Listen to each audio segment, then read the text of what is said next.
Olá! A primeira parte da nossa aula de soma de vetores, vamos falar sobre o método do polígono. O que é o método do polígono ou o método do triângulo, professor? Imagine que em um ponto está sendo aplicada quatro forças. A força F1, a força F2, força F3 e a força F4. E eu quero somar essas forças, ou seja, eu quero encontrar quem é um vetor resultante que ele pode substituir todos esses vetores, esses quatro vetores que estão aqui escritos. Então eu quero somar o vetor F1 com o vetor F2, com o vetor F3, com o vetor F4, de forma que eu possa substituir esses quatro vetores por uma só força resultante que vai ser aplicada sobre esse ponto e que ela fará o mesmo efeito desses quatro vetores força sendo aplicados neste ponto, tá? Como é que a gente faz para encontrar quem é esse vetor resultante? Pelo método do polígono, nós escrevemos um vetor e depois nós escrevemos o próximo vetor com a sua base escrita na extremidade do primeiro. Então eu vou escrever o próximo vetor com a sua base escrita na extremidade do primeiro. Aí eu vou e escrevo ele. Depois eu vou escrever o terceiro seguindo a mesma regra. Ou seja, o terceiro ele vai ter sua base escrita na extremidade do segundo.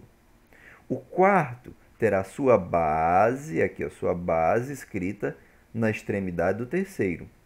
Após fazer isso, nós podemos dizer então que a força resultante, ou seja, o vetor resultante aqui, será a soma vetorial das forças F1 mais F2 mais F3 mais F4. E como é que nós encontramos quem é essa força resultante, que é a soma vetorial dessas forças? Ele será um vetor agora, que ele vai ser escrito da seguinte forma. Ele vai ser escrito com a base, sua base na base do primeiro vetor, sua base na base do primeiro vetor e sua extremidade na extremidade do último vetor.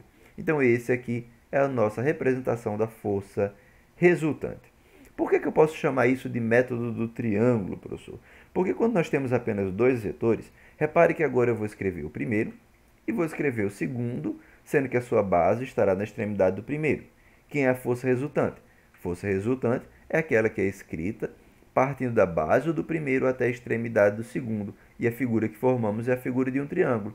Essa é a força resultante, que é a soma vetorial do vetor F1 mais o vetor F2. Quem é a resultante em um polígono fechado?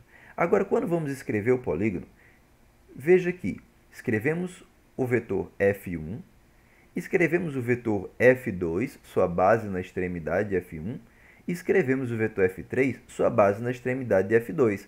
Mas, quando escrevemos os três vetores, notamos que o nosso polígono ficou fechado.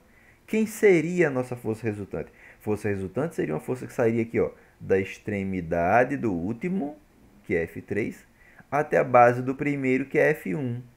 Note que não há espaço entre a extremidade do último e a base do primeiro. Isso quer dizer que a nossa resultante é nula.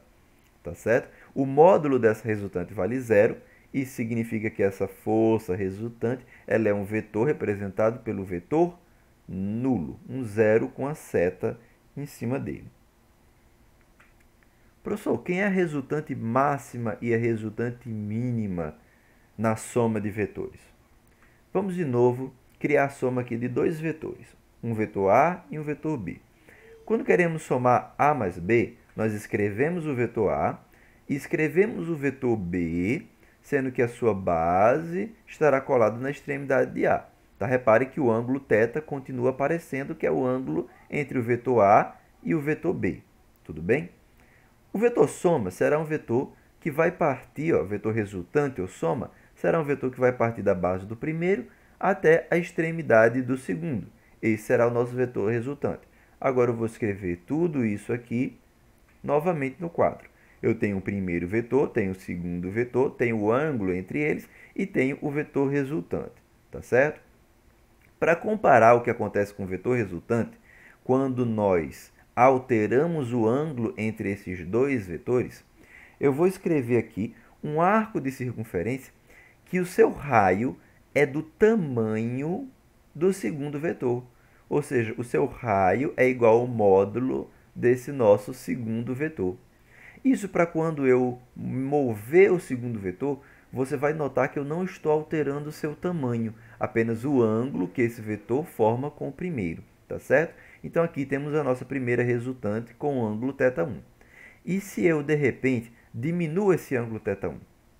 Quando nós diminuímos o ângulo θ1 e criamos agora um ângulo θ2 entre esses dois vetores, note que a extremidade do segundo vetor agora ficou mais distante da base do primeiro do que era antes. Isso faz com que o vetor resultante agora ele seja um vetor com um módulo maior, professor. Então quando eu vou diminuindo esse ângulo, eu vou afastando aqui a extremidade do segundo vetor da base do primeiro, fazendo com que o módulo da resultante vá aumentando. E qual é o caso extremo? O caso extremo é quando eu tenho que esse ângulo θ vira zero, professor. Então, quando o ângulo θ é igual a zero, significa que os dois vetores terão a mesma direção e mesmo sentido. Quando os dois vetores tiverem mesma direção e mesmo sentido, quando o ângulo θ for zero, nós estaremos com a resultante máxima entre esses dois vetores. E o que acontece quando nós aumentamos esse ângulo? Note que agora vamos escrever um ângulo θ3, que é maior do que θ1.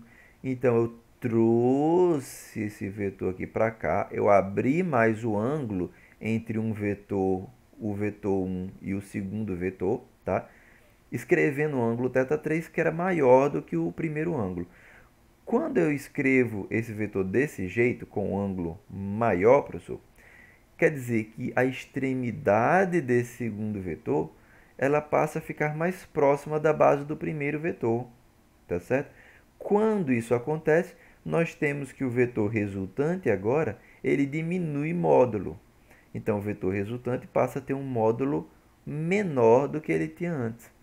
E quanto mais eu aumento esse ângulo, professor, essa resultante vai se tornando menor, porque a extremidade desse vetor vai se aproximando da base do primeiro vetor. E o caso extremo disso é quando esse ângulo aqui passa a ser um ângulo de 180 graus. Quando esse ângulo é um ângulo de 180 graus, significa que esses dois vetores eles vão ter a mesma direção, mas sentidos opostos.